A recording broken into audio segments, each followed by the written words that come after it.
Of the Press Play Podcast Network.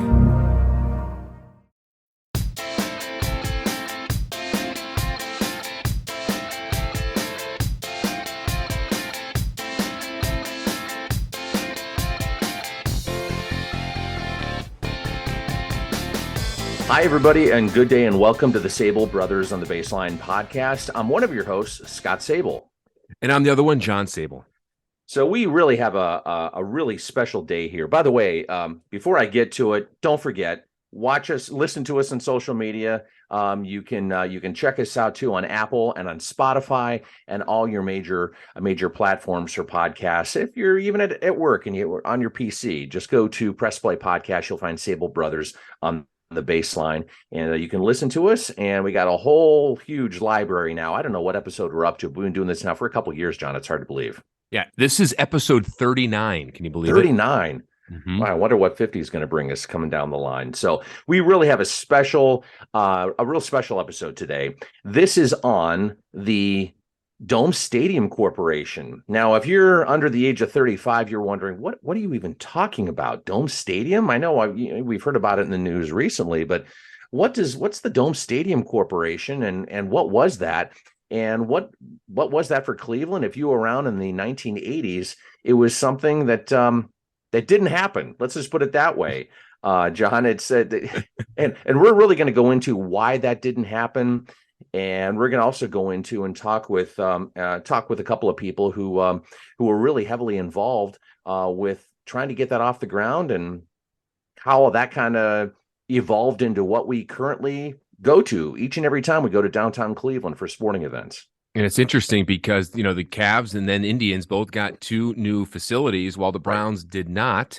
Right. Eventually they moved. And we'll touch on all of that, as well as the rumored in the 80s, before I was even born, Scott, of the Indians potentially moving out of town. Mm-hmm. But really how that decade of the mid 80s to the mid 90s completely changed the face of Cleveland, but also the plans that they had in place by some government entities to put a dome stadium somewhere in Cleveland that obviously did not happen, which is interesting because now the talk in town is the Browns. Are they going to get a new stadium? Are they going to renovate their current stadium? So it's funny how it's all cyclical here 30, 40 years later. Right. So I'm going to give you kind of a chronology here. The Dome Stadium Corporation roughly started in the mid 80s, 1984, 85, 86. And by the time 1994 rolled around, there was no Dome Stadium. But of course, there was what we call the Gateway Project. And that's, of course, Progressive Field and Rocket Mortgage Fieldhouse. So in a span of roughly 9 to 10 years, we went from Dome Stadium to what we see today. So we have two guests that were heavily involved with, one of them was a failed project, and one of them was the current project. We're going to start with our first guest right now. Cleveland native, graduate of Lakewood High School, and former governor of Ohio and former U.S. ambassador to India, Mr. Richard Celeste. Governor, thank you so much for joining us this afternoon about our discussion about the Dome Stadium Corporation in Cleveland. It's always good to be hot with topic, you. Especially, it's always a hot topic. And so, Mr. Celeste, if I can refer to you as that, or former Mr. Governor, however you'd like. You can call me whatever you want. I've been called all sorts of things, Scott. So. Most people call me I'm going to Dick. set this up. That's fine. So I'm going to set this up with some brief history here, especially for our listeners who weren't alive in the 1980s and obviously don't remember the 60s and 70s. And you go back to the 60s and 70s, early 80s. The Cleveland Indians were extremely bad. The Browns were good, but they also kind of were in a drought in the 70s. The Indians threatened to move a bunch of times back in the late 60s. You had owners that just, they didn't have a lot of money. They were cash strapped. There were always these proposals and these threats of the Indians moving. But thank goodness for us, none of them came to fruition. Take us back first off, even before the 1980s, if you can remember, to the early 1970s. I remember you were lieutenant governor back then. There were talks even more than 50 years ago of the Indians moving or a new stadium being built. What do you remember about those times? Well, there were always conversations, and I went to the 1940. I still have my ticket from the 1948 World Series game. Wow, very when cool. I was there. So, I mean, I'm old enough to remember that. And I'm old enough to remember when the team was really terrific, and miss those days, frankly. But one way or another, the team was kept in Cleveland, and I think Steve O'Neill, went as an owner, really never contemplated moving. Although my guess is that he was uneasy with the arrangement around the operation of the stadium, because basically Art Modell controlled that, and the baseball team was sort of the little, I don't want to use this expression, John, but the little brother of the football team, if you know what I mean. Yeah, absolutely. So, I mean, the issue really came to a head in 1983 when Steve O'Neill died, and his estate, the question was, well, what do we do with the ball club? And I think at that point it was clear that it could be moved. Somebody could buy it and move it. And so the question was, what would it take to keep the team in Cleveland? And in fact, I invited Bowie Kuhn, who was in his last year as commissioner of baseball, and Bobby Brown, who was in his first year as president of the American League, to lunch at the governor's residence in, I suppose, mid-1984. Because I really needed their advice on how the league viewed the sale of the team, a team move, stadium, and all of that. And I invited the mayor of Cleveland, George Voinovich at the time, and I also invited the council president, George Forbes, to come down to that lunch. Forbes came, Voinovich didn't. So we had a probably 2-hour lunch at the governor's residence. Bowie Kuhn was, he's very much a gentleman. He was the sort of, there was a kind of an aristocratic air about him, and he was deeply devoted to baseball. He did most of the talking because Bobby Brown was new in his job. And it was clear that their preference would be ownership that would keep the club in Cleveland. They felt Cleveland was a great city for supporting Major League Baseball, and they liked being there. There was a history. They also felt that the stadium was not, the municipal stadium was not the right place to play ball. And as they were leaving, I raised the question about a dome stadium, and Bowie Kuhn said, we're agnostic on the matter of a dome stadium. That's really up to the community and to the owners and so on. As they were leaving, Bobby Brown took me aside and he said, Governor, baseball's meant to be played outdoors on grass. A dome stadium is not, you do not need a dome stadium to have a professional baseball team. And from a player standpoint, a dome stadium is not as much fun as playing outside. And it was very interesting. I mean, this was kind of an off the record comment. That was it. But in the meantime, the mayor, who had not been part of this conversation, although I reported it to him, and I think it was the county treasurer, I'm not sure, but they were encouraged by Art Modell, I think, to put together an effort to promote a dome stadium, paid for the property tax.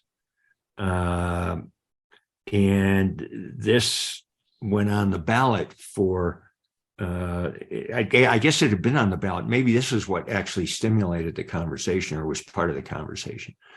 That property tax issue lost in May of 1984. And so there was a serious question about, is the community prepared to support this? And I had not endorsed the property tax issue. I felt that wasn't the right way to finance a stadium. And I had ongoing conversations with business leaders in Cleveland about this for the next year or two. The question, and then, Dick Jacobs bought the club in '86, and that was a decision that really was going to keep the team in Cleveland. But part of his decision to buy it was a commitment to build a new stadium. And the question was where and how to create a new stadium.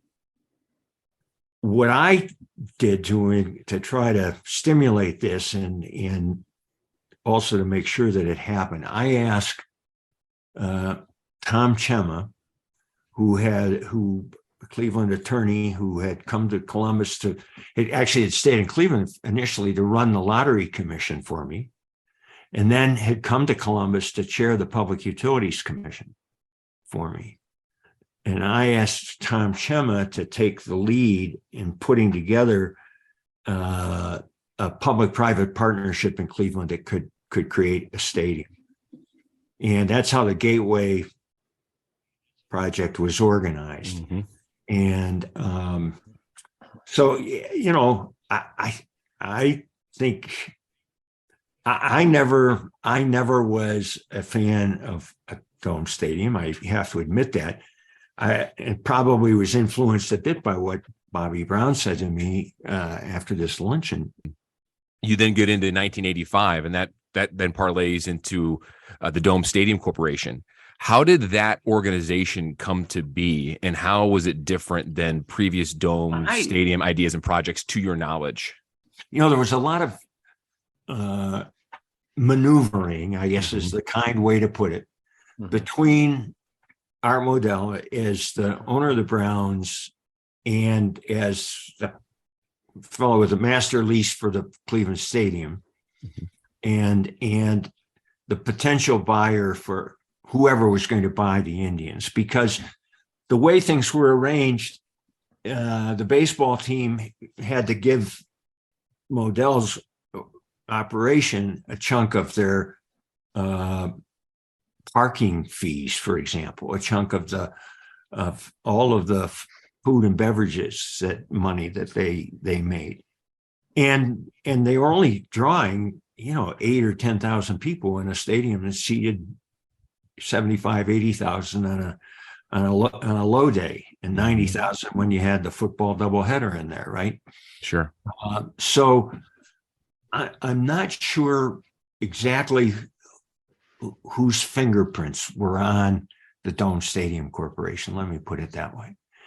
And and Chema may have some insight into that, I think, because in the end, Gateway became the vehicle for the stadium development rather than the Dome Stadium Corporation. When you were talking about the Dome Stadium, what the genesis of our conversation with the Dome Stadium was, real quick history here. I was going through an old filing cabinet at the station, and I was going through some old weather stuff, and I found this packet of information. I'm like, oh, this is interesting. It's in really good condition. Probably Mr. Goddard put it in there because he saved everything, but it was the Civic Committee to develop the Dome Stadium plan. And I have it in front of me, and you have William McDonald as the chairman. You have Mary Boyle. You have, there's a whole bunch of people in here that kind of got the ball rolling. And this is dated May of 1985.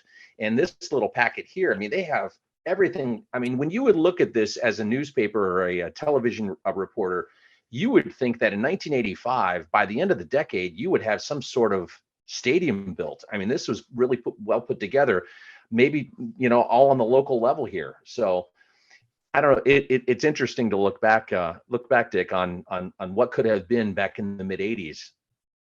Yeah. The question always was, in the end, how are you going to finance it? Right. And even then, stadiums were not getting built with private money. They needed some combination of public and private resources that would support this. And the private resource might be a long-term lease commitment so that you could cover the financing costs of. And the reason why I asked Chema to step in was because he had the kind of background and a capacity to figure out which business leaders were prepared to come, really put their muscle behind this, and which ones would be a nice name on a letterhead, but one way or another weren't in a position to really contribute. And in the end, what we put together was a kind of an array of what we referred to as sin taxes at that time, but it was more than that. I mean, I think there were something on car rental fees. There are other things that were part of this as well, but it was an effort to put together a package that could get support from the city, the county, all of the elements who needed to be supportive to build the stadium. And of course, as soon as it became evident that we were moving forward, and we made an offer to Art Modell to design a stadium that would be flexible and could be used for football and baseball. And he didn't want that unless he controlled the design and the outcome. Once the new stadium was going to be built and it was clear that the Indians were going to be there, he was ready to move on. I mean, what was it like working and talking with Art Modell during those times in the 80s when you have these different proposals of how to get the stadiums funded through, sin taxes and other means through the county and through the city, and then ultimately trying to propose ideas to help both parties? And this is obviously before the Indians got Gateway Project underway. Right. He was always willing to talk. I mean, he was a business guy, and he was always open to a deal, but the deal needed to be one that met his terms, and he was sitting pretty. I mean, he had this arrangement with the city of Cleveland where everything he got from the Indians was gravy on top of the Browns playing in the stadium. Now he had mixed feelings because he was very much a greater Cleveland guy. He grew up in Lorain. His business base was in Lorain. The Indians were in his blood, but in the end, he was a hard-nosed business guy. So when you talk to him, he was always interested in a proposal. He would ask good questions about it. But in the end, the question, you could see what the calculation that was going on is, how is this going to affect my investment and my position here? Was there ever a talk going back that you can remember from the beginning of this whole Dome Stadium talk back in the early 70s all the way until the mid 80s? Was there ever a talk of putting a dome on the old stadium? And if so, did that get any traction? Not to my knowledge. I think from a baseball standpoint, the old stadium, the municipal stadium, simply wasn't suited to baseball. I mean, you were too far from the field. You weren't, short of an all-star game or the World Series, you were not going to fill that stadium. You're going to be playing to a half-empty place. And so putting a dome over it, for maybe the 14 or 15 games that it would make a difference in a season. I don't know of any serious evaluation of that. There may have been somebody, it's possible that, a Maletti, for example, who had, Nick was wonderful. He had maybe the boldest imagination of any of the folks who played in professional sports in Cleveland. Nick may have thought about that, but I think anybody who had looked at it would have come to the conclusion that it just wasn't designed in the first instance for baseball. It's interesting, Dick. And for those who are listening, don't know Nick Maletti, former Cavaliers owner, and we'll get to him in a second.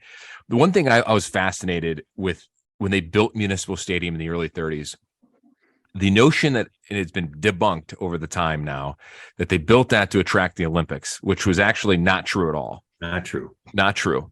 Yeah. But you go to an intimate ballpark at League Park and go to this massive cavernous stadium. I would have loved to have been a fly on the wall back in the, late 20s, early 30s to be like, what are we doing? Like that makes absolutely no sense as to why they would go from something so intimate and beautiful and small that was also getting outdated due to, the invention of the cars, and streetcars going away, and other amenities, to something so massive. It's just like they went from small to massive, but nothing in the middle. And that was before the Browns ever existed. They started playing in 46, and before that they had the Rams. The Rams. I also went to the 1945 game in which the Cleveland Rams beat the Washington Redskins. Minus, talk about dome. That was -5 degrees when that game was played. The end zones were frozen. Yeah, and I don't know whether you remember the story about that game, but that game was decided because George Radaman of the Redskins threw a pass. At that time, the goalposts were on the goal line. On the goal line, Mm-hmm. and his pass hit the goalpost, and that was a safety, a disputed safety, and the Rams won by 2 points. Get out of here! I did not know that. Yeah, that's incredible. Wow. I froze.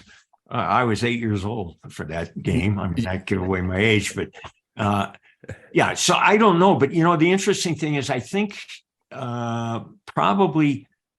In that period of time, public works were important. And anytime you had a project that could put people to work, I mean, this is Depression and coming out of that, my guess is that there was some incentive there. I have no idea what the conversation was.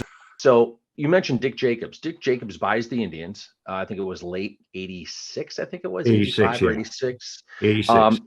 How much of an influence did he have on trying to get a new ballpark going? Because you had you mentioned before, the 84 ballot, the public voted that down. Right. All these ideas came and went. And, prior to him, the Indians, they might, their time frame here in Cleveland could have been limited anyway. What was his influence on the whole thing? Well, I think he, once he committed to buying the team, he became the person you had to negotiate with. And whatever plan for the stadium that the civic leaders were going to come up with, including a governor from Cleveland and so on, it had to be something that Dick Jacobs was leased for, an extended period of time. I don't remember exactly, whether it was 20 years or 30 years, some commitment long enough that you could sell bonds and make it work. And and I think he was probably influenced by the success of the new stadium in Baltimore. I mean, to put this into perspective, we go from, in 1984, you have the bond issue, which failed. You go to 85 and 86, Dome Stadium Corporation, Dick Jacobs buys the team in 86. And then all of a sudden, 4 years later, they have a syntax which is put on the ballot for what would be now known as Gateway. And that narrowly passes by 13,000 votes by the public. So when you look at it in history, a lot happened in the span of 4 or 5 years to go from a dome stadium to what we see when we go to downtown Cleveland. That whole idea of Gateway, did that just gain traction literally overnight? No, I think that was a conversation. I did not talk to Tom Chema recently about this, so it's not. I don't have a clear recollection, but I asked him to take this on while I was, still governor. So it was in the late 80s, and there was quite a bit of conversation and negotiation with the municipal leaders, because you can't put a tax issue on the ballot if you and expect to succeed unless you have the county and city governments behind it, right? They're affected by whatever kind of tax you put on the ballot. You also, I'm sure there was polling done with folks at that time and so on. So there's I'm sure an interesting conversation with Tom about how the Gateway Corporation was formed, how they, what they considered by way of potential taxes in a package that would be put before the public, how they negotiated with Dick Jacobs. I think there were questions around the site for the stadium that had to be decided, and they were looking at a site that was more down into the flats, maybe. But then there were issues around access by car, parking, things of that kind that became an issue. So there was a whole conversation that went on there. And, it may be that between someone like Mary Boyle, who apparently was part of the Dome Stadium Corp, and Chema, who really was the architect, I think, of the Gateway effort. I know he one of the things he wanted from me when he took the job was a commitment for the governor to come up whenever he needed to roll me out and sort of bless him, so sure. Mm-hmm. I would come up and he'd give me a script and I would say, all right, folks, we got to get behind, A or B or C or D or whatever. Yeah. Dick, I got two quick questions for you. One, to your knowledge, going back to the mid 80s, and you look back on this now, 30, 40 years later, are you surprised the Dome Stadium was never built there in the late 80s? That's my first question. I'll let you answer first. No, I don't think so, because there were, I think, the cost of this a Dome Stadium, as I recall, would have been 50% more, maybe double the cost of a stadium without a dome. And the question was, and this is a question that I think maybe Bobby Brown said, he said, look, you're gonna build this not for the season, but for a dozen games or 15 games, right? And everybody thinks, well, it's going to be wonderful. Mm-hmm. Playing in a Dome Stadium is not a favorite place for players to play. And I don't know how widespread that. This may be the first time I've ever even acknowledged that conversation with the then American League president. But I think that kind of thought was on the minds of a lot of people. And around the country,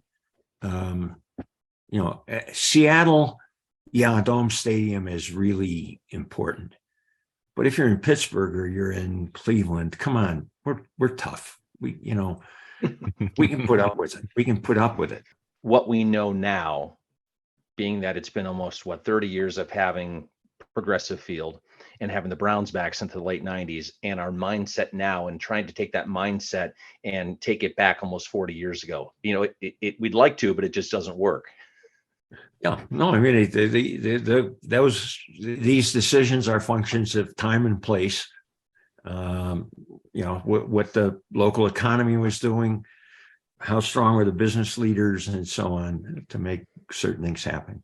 Yeah, a lot of variables, that's for sure. And you know what, Dick, it's funny because the Browns want a new stadium now. So they're doing the legwork now, because that lease of that stadium, First Energy Stadium's coming up in a few years. And the Cavs just got a renovation at their arena. The Indians are going to be starting a brand new renovation at Progressive Field that will start at the end of this upcoming season that will last 3 years. So the topic of stadiums and domes here in Northeast Ohio will continue.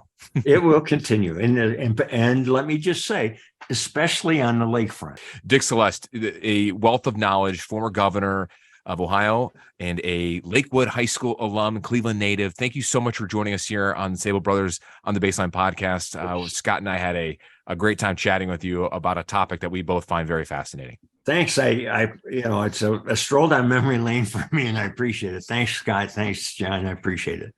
Thank you. And coming up after the break, our next guest, Tom Chema, an appointed executive director of the Gateway Project, which we all know now as Rocket Mortgage Fieldhouse in Progressive Field. He's coming up right after this. Don't go anywhere.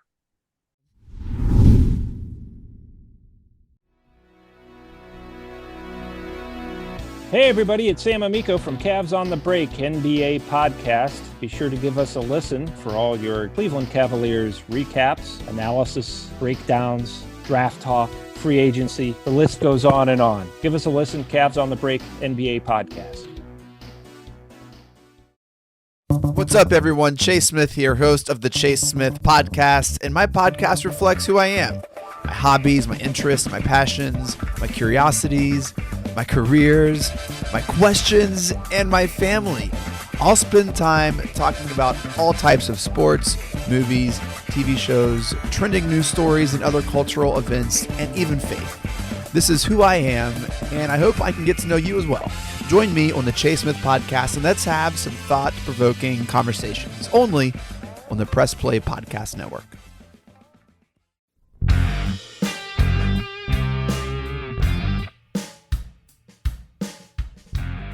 Hey, I'm Jason. And I'm Gary, and we love ball cards. And if you love ball cards too, good news. You just found your new favorite podcast.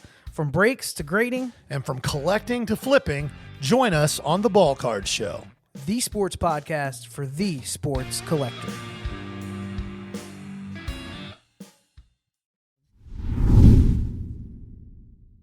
We continue our stadium discussion today with a gentleman who was in the middle of the early 90s resurgence of the downtown Cleveland sports venues many of us nowadays take for granted. He was the executive director of the Gateway Project back around 1990. Of course, now we know Gateway as Progressive Field and the Rocket Mortgage Fieldhouse. He was also the former president of Hiram College, among a whole bunch of other ventures that he was involved with going back to the 70s and into the 80s prior to Gateway. Joining us today is Northern Ohio native, Mr. Tom Chema. Tom, it's great to have you on our podcast. How are you today? I'm terrific, Scott. Thank you and John for inviting me to participate. Yeah, we're excited to have you on here. And there's a lot of interesting points and news and facts about what happened years ago that people don't know about, and we're hoping that you could shed some light on it for us. So thank you for coming on. You know, it seems like we always end up talking about a new stadium. You know, the Browns came back in the late 90s. The old stadium, sat there for a couple years. And, whether it's a new stadium, whether it's a dome stadium or some derivative of that topic, it seems like it always occurs, especially when the weather gets bad. We have great facilities here in 2023. There's talk now, obviously, of replacing the Browns stadium, but it wasn't always that way, having two great facilities. Can you take us back even long before your involvement with Gateway, back to the 1970s and 80s? What was the stadium landscape like here in Cleveland? What was the vibe that everyone had back then?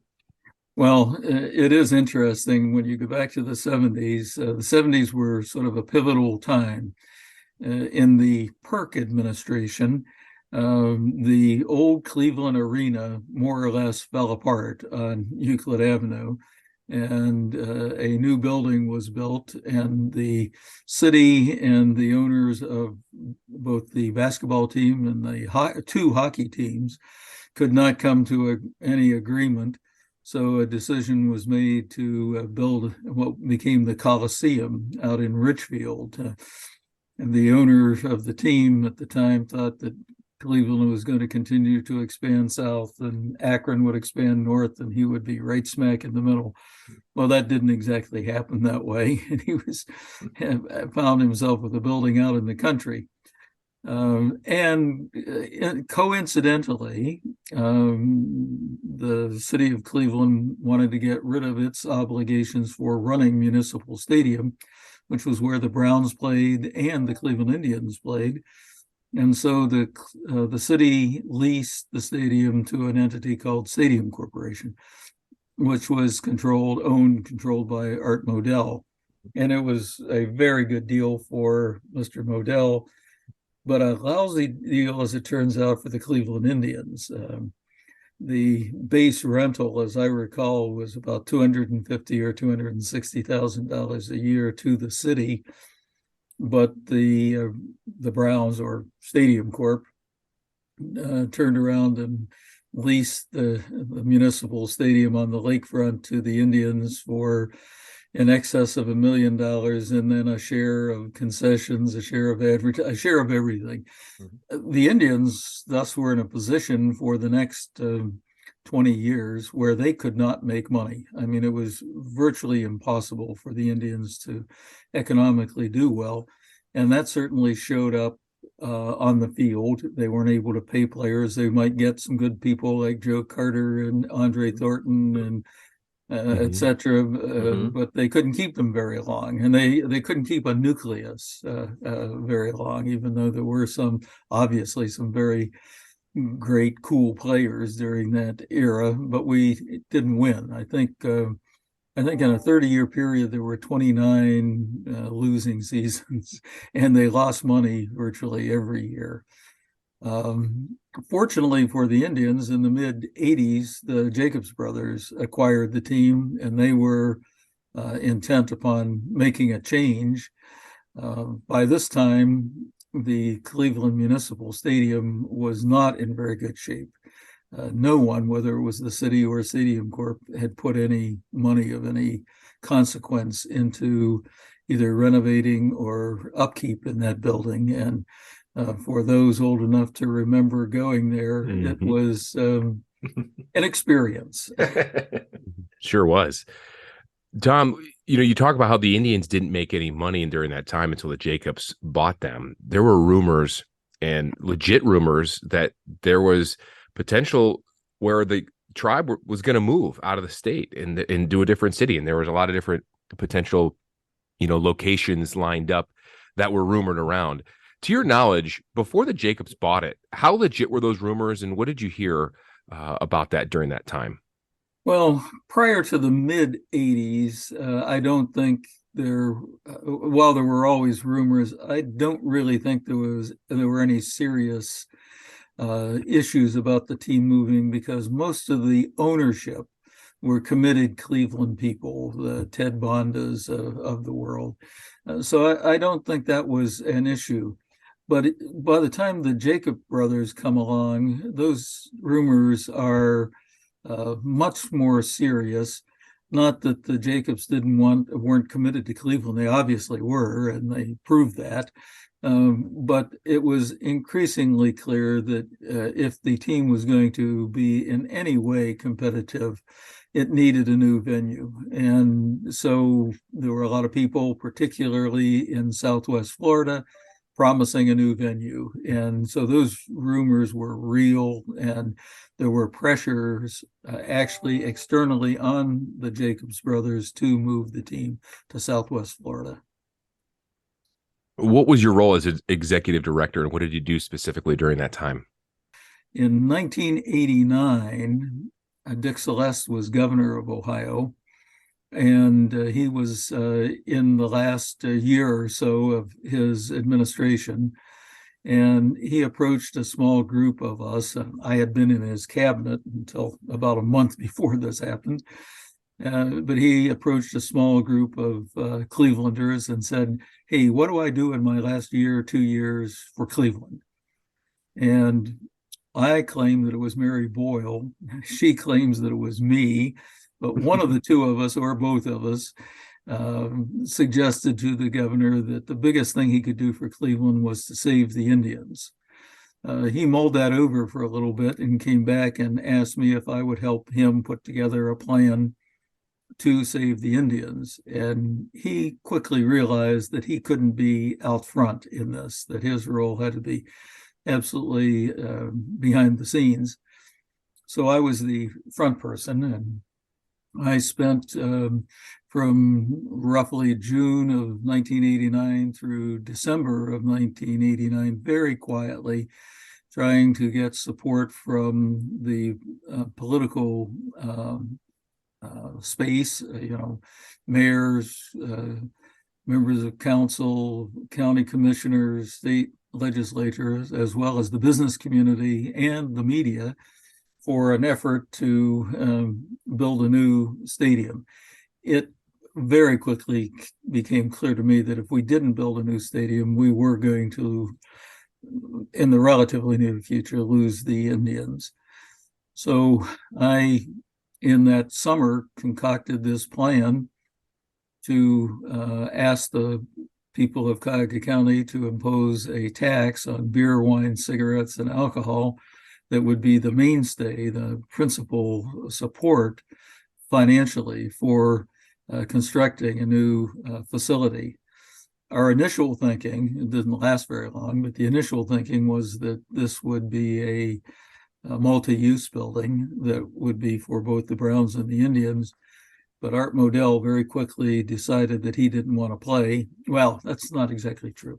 What Art said to us was, I will be in if I can have the same deal in this new stadium that I have in Cleveland Municipal Stadium. But that sort of defeated the purpose here, what we were trying to accomplish.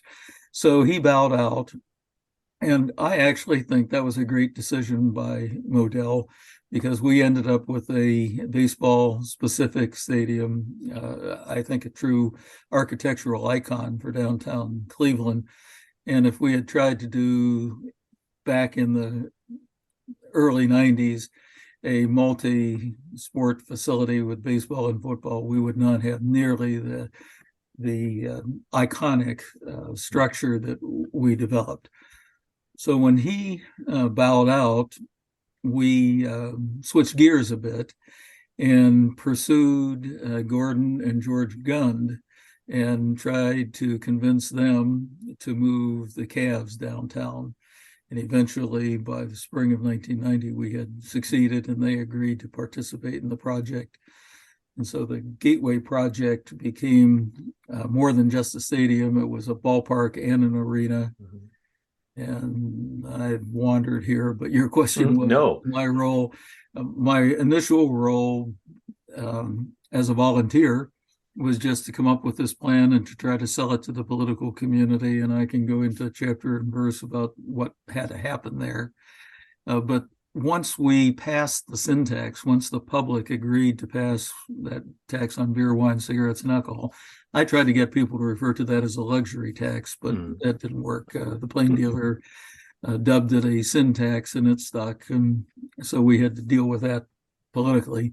But once the tax had passed in May of 1990, having gotten the governor, the mayor, the county commissioners, everybody and his brother out on a limb, they decided I would be out on the limb with them. And we created this entity called the Gateway Economic Development Corporation of Greater Cleveland, which was responsible for building the facilities. And I was named the executive director. So I was the CEO of that not-for-profit entity, which still exists.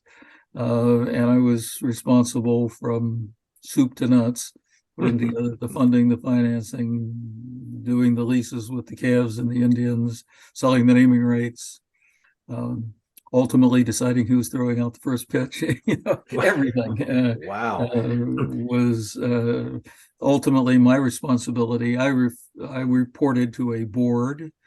The Gateway Board of Trustees was a great group of people, initially headed by a man named Pat Parker. He was the first chair, and he was there for about a year plus. And then Jim Bigger came on board, and Jim shepherded the project as chair of the board from late 91 through 95.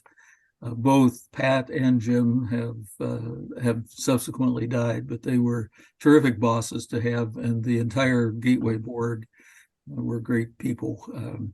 Half of them, or 4, were appointed by the city, 4 trustees were appointed by the county commissioners, and the 9th was a joint appointment of the mayor and the chairman of the board of county commissioners at the time.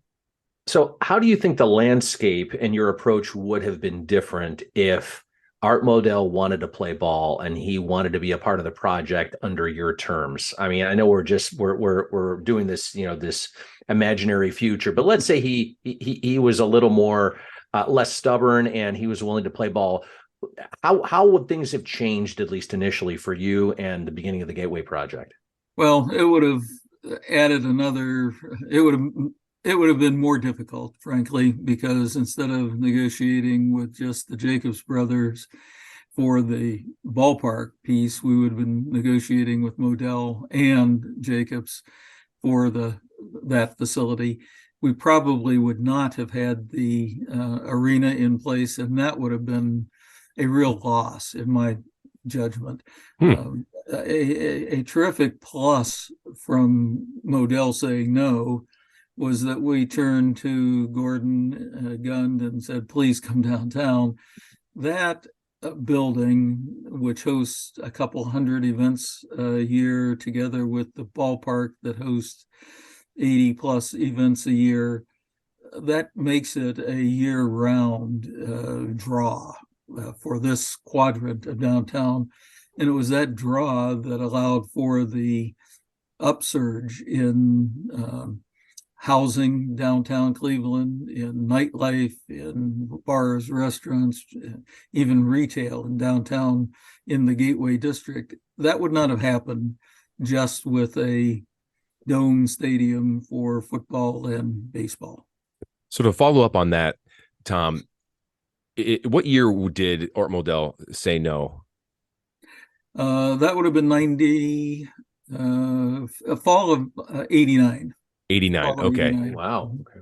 Wow. Okay. So when he said no at that point in time, you think about it, 6 years later, he moves the team to Baltimore. Mm-hmm.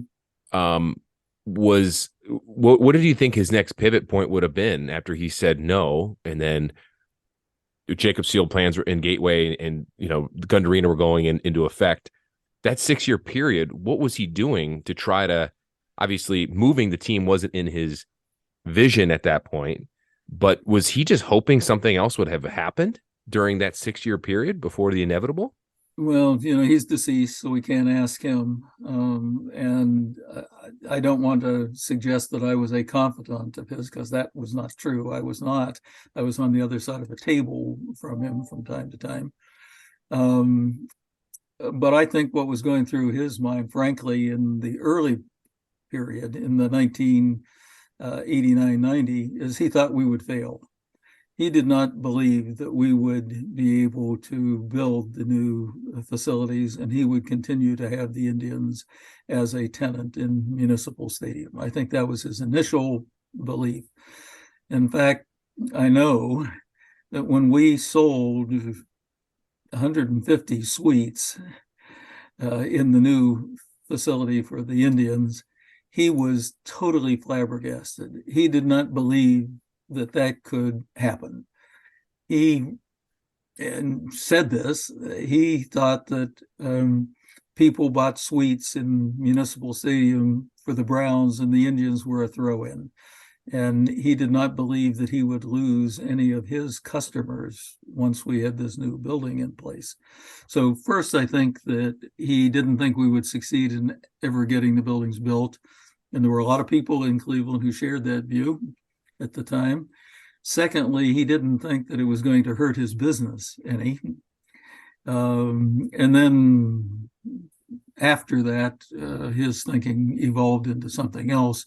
By 94, between the time the ballpark opened in April of 94 and the arena opened in October of 94. In that interim, Art went to Mayor White and asked for the city's assistance in renovating the old stadium. So his attention turned to renovation of the old stadium sometime in 94. Sounds like he underestimated your guys' plan and the city's plan to get the Indians and Cavaliers a new facility. And once he saw it built and saw the influx, I'm saying this, my opinion, saw the influx of attendance and the draw in a short amount of time, to me, it sounds like he panicked a little bit and was like, okay, we need to get something done now. And it was maybe, is this fair to say, too late in the process in 94 for him to go to then Mayor Michael White about, hey, we need to renovate it. And then probably not enough money in the city to do something like that, couldn't come up with a deal. And then yada, yada, yada, year down the road, he moves the team. Sort of. Yeah, I think that's largely accurate. I think he knew that it would be difficult immediately for the city to turn around after having spent 460. Well, the city didn't spend any money, honestly. I mean, the city didn't spend any money. The county spent money. The city didn't spend any money. The city made money on the Gateway project. That is a little known fact, but it's true.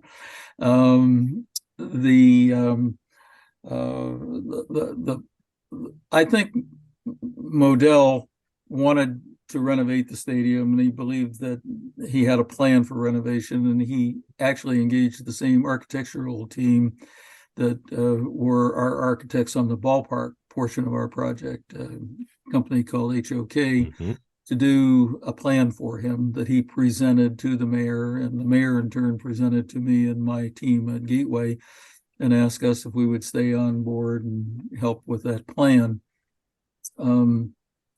When I analyzed Art's plan, I came to the conclusion that it was not very sensible from an economic point of view. The plan fundamentally did three things. It improved the suites, put in a new scoreboard, and he wanted to remove a lot of the poles using a cantilever technology that were in the lower seating deck, so that people would have better views for the game. There used to be a joke that the only place where there were more poles than Warsaw was Cleveland Municipal Stadium. In any event, that's what his base plan was. That's a bit of an oversimplification, but not much. And when I analyzed that, he wasn't going to make any more money on that. And if you're going to spend money renovating a stadium or building a new stadium, you want to have a facility that is going to generate substantially more cash than when you started. Otherwise, why do that major capital outlay? And his plan did not do that. Tried to convince him of that. A civic group was put together that was headed by the late David Hogue. A fellow named Joe Roman and I were the staff to that committee. We were also on the committee. And we tried to convince Art that he should sit back and wait for a couple years, and we would build a new stadium after the public absorbed the Gateway project, after the public really saw the value of Jacobs Field and Gund Arena. It turns out the public got that very, very quickly. By 95, we barely won the election that approved the syntax. I think 51.2% of 40 something. I don't remember the numbers exactly, but it was a very tight election. We only won one out of what were then 21 wards in Cleveland. The public was very, very split on this. And even those people who voted for it, I think there were a lot of skeptics even among them. But by the time we get to 95, the ballpark and the arena are a success, and it's a success architecturally. It was a success on the field and on the court, and it was doing the economic spin that we predicted it would. And so I think even as early as 95 or 96, the public would have bought into a plan. And as we know, after Modell left, the public did buy into a plan to put public money into a new football stadium. I think all of that could have been avoided, and it's really unfortunate that it wasn't. So real quick on this same topic, Scott, I know you want to jump in here. Tom, is it safe to say, knowing that, and you and your committee talked to Art and said, hey, be patient with this, let's just see what happens here in the next couple of years? He clearly, did he disagree? Because he got impatient and then moved the Browns. Yeah, he didn't agree. Sometimes I tend to push ahead and get a little over my skis. So in regard to the football stadium, I was there a little bit over my skis, and I got reined in by the mayor a bit. But I went out and got an option from the Norfolk Southern Railroad, which is in the news a lot today for other things, but they owned a 78-acre parcel across the street from the main entrance at Carnegie in Ontario to Jacobs Field. And when I say I, not me personally, Gateway Economic Development Corporation had an option to build a football stadium on that site. And I talked Ellerby Beckett, which was the firm that designed our arena, Gund Arena, into doing a freebie for me and doing what's called a fit plan, just to show that a 79,000 seat building could fit on the site. And I showed that to Art and his team, gave David Modell, and Art did not come on the tour, but gave a tour of the site and showed how this would fit. I had the architects there, and David and Jim Bailey and the Modell team, the Browns team, were there, but they weren't buying what I was selling. Wow. Go ahead, John. No, Scott, you're going to ask the same exact question I am. I know it. I know. My question is, are there any renderings of that freebie? Like, is there any renderings of that still in existence? I don't know. Probably. I don't control the documents of the Gateway Economic Development Corporation, so I honestly don't know whether there are. But there was such a rendering. It was a fit plan. It was not design of a stadium. It wasn't intended to be design of a stadium. Right. It was just design. Show that the building could fit on the site and what sort of the views of the stadium would be, and views out of the stadium. So they were really dead set on renovating the old stadium. They wanted to keep it down there. They didn't want anything. It seemed like they just wanted to distance themselves. What year? What was this? I'll call it a freebie. What year was this? Was this around 91, prior to the beginning? Oh, no. This is 94, 95. Oh, okay. After. Okay. Yeah. This is much. Wow. This is sometime after the ballpark opened. Art went to Mayor White with his plan to renovate, and this was after that. Gotcha. So it was 94, late 94, early 95. I've forgotten exactly when, but that would be the time frame. Yeah, Art would say things to us like, "Oh, my children grew up in that building. I love that building. I don't want to move. I just want to renovate it. With all these memories and all these great players, Otto Graham and Jim Brown, and da-da-da-da." But economically, that was just not a reasonable approach. Where is that land and that site that you're referring to? Is that right south of Progressive Field? The reason I'm asking, I'm just curious because I'm currently looking at Google Maps and trying to figure out where that is now, because I'm trying to find where that railroad would have gone through. If you look at Google Earth now, you'll have a difficult time really lining it up, because the Interbilt Bridge was rebuilt, and as it was rebuilt, it came right through where the stadium would have been. Now, this is another, I think, unintended, not so great consequence of not doing the stadium at that site.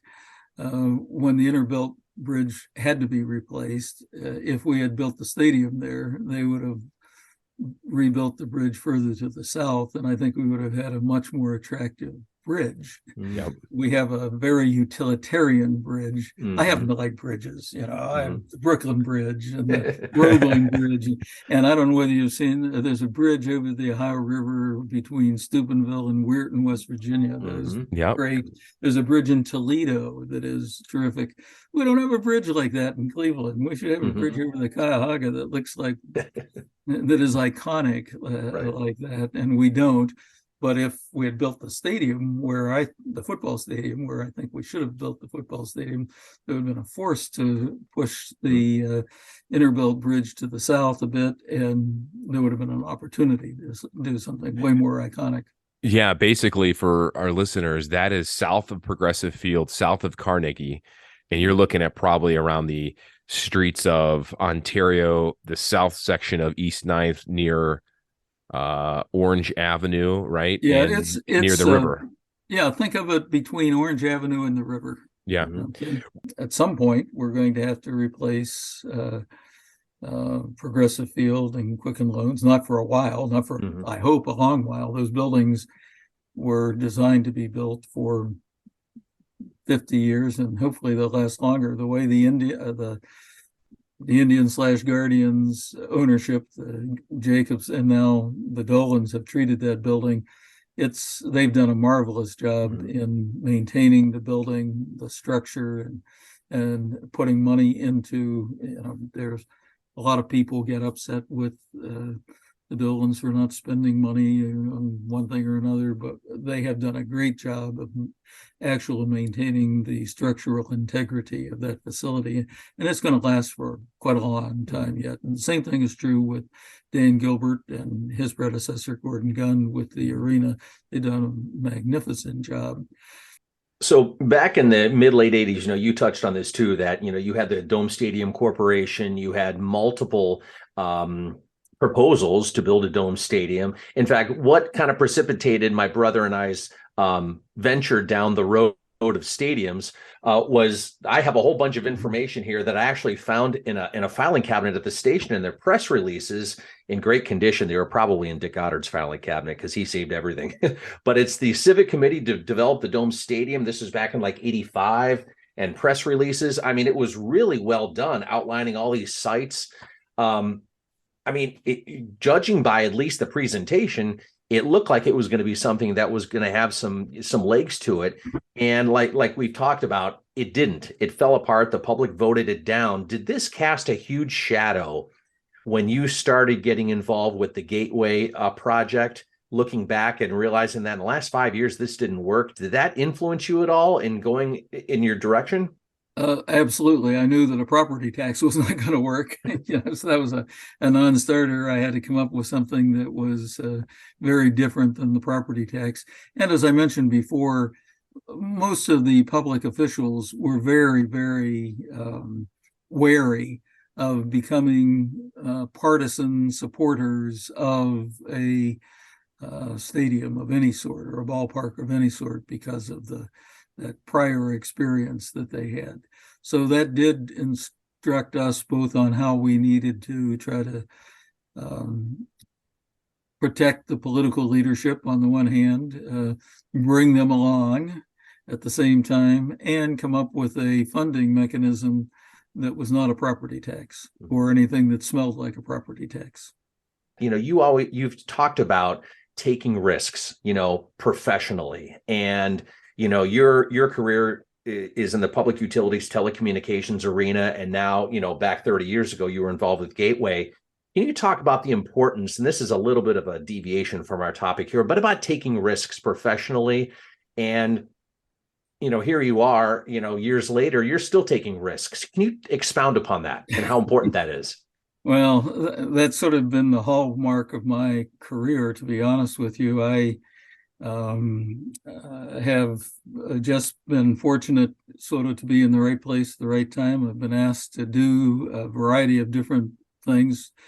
The Gateway project came along, and again, I knew it was not economically going to do for me what I could do practicing law, but it was an important opportunity to contribute to the community. It was a risk, and I think it has paid off wonderfully for the community and for me personally.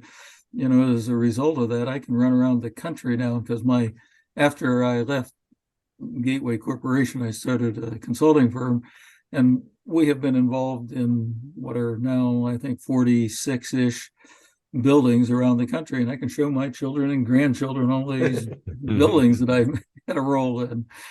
So, it's personally satisfying, as even if not horribly lucrative. But I think it's important to be willing to take risks. And unfortunately, I'm going to go beyond our scope here, I suppose, but I think one of our problems as a community as a whole is we are so risk averse. If you don't count the Hilton Hotel as part of the convention center project, if you count that as a separate project, the Gateway project to this minute is still the largest dollar-wise project, public type project that we have done in Cleveland. That was only $461 million. That's a drop in the bucket compared to today's numbers and projects, and that it's silly that that's the case. But we aren't willing to take risks. But I don't know what it is in the water here that causes us not to be willing to be more aggressive and take more risks. We need to. Other communities do, and we would benefit all of our citizens in a way more inclusive economy if we were willing to take some greater risks. Well, I think when you talk about city development, and Tom, when you talk about the new stadiums and the plans, sometimes you have to take risks, and unfortunately, some cities, like you say, don't do that. We'll see what happens here with the current Browns Stadium, what they decided to do. But Scott and I want to thank you so much for coming on our podcast and shedding some light on those early 90s Gateway projects, as you were the former executive director, instrumental in getting Progressive Field, then Jacobs Field, and then Gun Arena, now Rocket Mortgage Fieldhouse completed, and also some intriguing stories in relationship there with Art Modell. So, Tom, thank you so much for coming on and taking the time with us today. Happy to do it. A lot of stories about Gateway that I could tell, but a few more people have to die before I do it. That sounds awesome. It there. Yes. Thank you very much, Tom. Have a great day, and maybe we'll talk to you later on down the line. Thank you. John, that is a whole lot of information right there. It's interesting to see how even now, when you talk with people that are involved with the project that occurred, really, I mean, the Dome Stadium Corporation almost 40 years ago, you can still kind of sense it's still a little, I don't want to say touchy, but it's still fresh on a lot of these guys' minds. And we only talked to two people, and there are a lot more people involved with that we couldn't get a hold of. And unfortunately, some people have passed. So it's still fresh in their minds, maybe not in ours, but in theirs. It's interesting how politics, and Tom and Dick both kind of alluded to it, politics plays a lot of roles in trying to get things developed, obviously in the real world, but also in sports, and trying to get new facilities. We're seeing it now in Cleveland with the Browns. We saw it then too. So it is very, very fascinating what went down and what didn't ever materialize. And some of the same issues that they faced back then, they're still facing now. Not just here in Cleveland, it's all over the country when it comes to financing a new professional sports building. So I talked with Vince Campanella. I talked with him on the phone. He didn't want to come on the podcast, but he was more than gracious with his time talking with me on the phone. He was the Cuyahoga County Commissioner back in 1980, in the mid-80s, I think it was 1984-85, who was really pushing for the Dome Stadium. And basically what he said was politics got in the way, and there were a lot of agendas, even people in the same political parties. One person wanted to go this direction, another person wanted to go in this direction, because they knew that if they went in this direction, someone else would follow suit, and there were a lot of butting heads. And he said if it weren't for that, they would have made a lot more headway. Now, of course, it didn't pass ultimately because of the way it was funded with property tax. And of course, the public didn't like that. But he said the politics got way in the way with that. And it just, it kind of got off the ground, but it probably didn't get up above 2 or 3 feet, to use that metaphor. So he was the guy too, John, that when I was talking to him, there were things that he still didn't want to talk about. And I didn't push the issue with him. I'm like, oh, that's interesting. So that's kind of a telltale sign right there. Scott, it's funny that he said that to you, because Tom Chema kind of said it to us just a moment ago. I'll tell you more stories, the Gateway Project, but more people have to die. Right. I'm like, ooh. Of course, he's joking, but it's just the politics still run deep. And, it's just very, very fascinating. A little slice of Cleveland sports history that I think many of our listeners had never heard of. And I only heard about this when you brought it up to me years ago. And then when you wanted to do this topic for this episode, you did the legwork and got those two guys lined up. And I learned so much about it. So really, and the other thing too, follow us on on Twitter. I'm sorry, when you tweeted out where the link is. There'll be a lot of other pictures, because what I have here is the press releases from 1985. I found them in an old filing cabinet, and they really go into all of the sites, the prospective site. There were 14 sites, John, in this that they thought about putting a stadium back in 1985. So all those pictures will be put on social media, so you can kind of check that out. Try to give you some perspective on what the Dome Stadium was and why it didn't happen. And of course, that Twitter account, our Twitter account for this podcast, at Sabol Brothers. Once this goes live, which it already is, if you're listening to it, just log on to Twitter. You can see some of those pictures we'll have up there for you, as well as some of those plans. Very fascinating stuff, because the Browns have looked at sites currently, and now it looks like they're looking at continuing to keep as it sits now today here in late April of 2023, their current stadium. So we'll see what they do with the renovations. As always, follow yours truly at John_Sabol. And you can follow me at Scott Sabol FOX8 on Twitter. Send us messages, comments, concerns. We'd love to hear from you.